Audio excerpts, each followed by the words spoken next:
Welcome to troylast.co.za, my blog where I try to help you, the consumer, with financial planning. It's September 2020, which means it's spring, and we find ourselves in the beautiful town of Dahlstrom. So today's blog is basically about spring cleaning in terms of your financial portfolio. So where do we start? Well, the first we need to do is we need to identify what we need and what we want, which are two separate items. So you must remember that by saying yes to something, you're saying no to something on the other side. So by saying yes to a car that you might not need, or some sort of luxury item that we want, we could possibly be saying no to sufficient capital for retirement or money for our kids' education.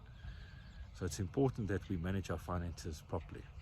So where we're going to start. So once we've compiled the list, the next thing that we need to look at doing is running through our debit orders on our bank.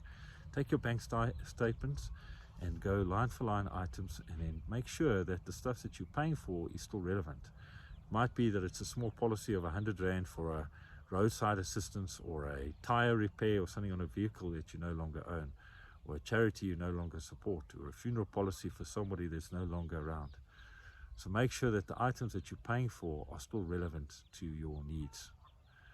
The next thing is that we need to start to look at is in terms of your policies. So sit with your financial advisor, your broker, and run through the stuff that you've got.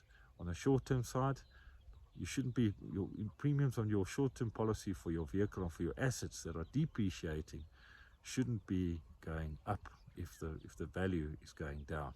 Or it might be that you might have a shortfall, in which case that you've got a risk that you need to cater for in terms of those assets. The same applies in terms of your long-term insurance policies. Look at your RAs, your life cover, everything else. Make sure that any life-changing event has been catered for. Also make sure that the returns match your risk profile, and any life-changing event has been catered for in terms of your portfolio. The next tip I would advise you to look at doing is to make sure that you're putting some money away into a discretionary investment, be it a money market, be it a unit trust.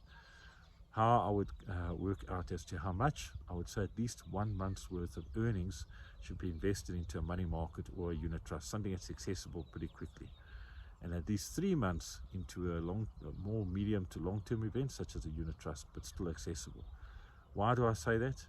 Because if an emergency or something happens in terms of the geyser goes, kid gets sick, something happens in terms of your house, if you do not have emergency savings, you have to rely upon credit. So you have to put a credit card through, or you have to take a loan out, and that is, you're going to be paying interest to facilitate that unplanned event. If you put money away into a unit trust or to a money market or something like that, you would be earning interest, and you would therefore be able to settle that unplanned emergency pretty quickly, and that compound interest won't eat into your long-term savings. And while you're doing that, go back to your list and look at the wants that you want, the holiday that you want to go on, the car you want to buy, and start a unit trust fund for that particular goal. That goal is going to take you 3 years. Well, that's your timeline to invest in. Then work towards that. Create specific little investments for specific wants that you want. Again, it just means that you can remain as debt-free as you can. You're not going to be paying interest. You're going to be earning interest. So guys, those are the tips that we offer to you in terms of this blog, in terms of your spring cleaning of your finances. If you'd like to discuss this or want any more tips, please give us a shout or drop us an email at Troy, Troy, at troylast, troylas.co.za. Have a great spring, have a great summer, and let's get the winter behind us and be good to each other. God bless, stay safe, keep well. Cheers.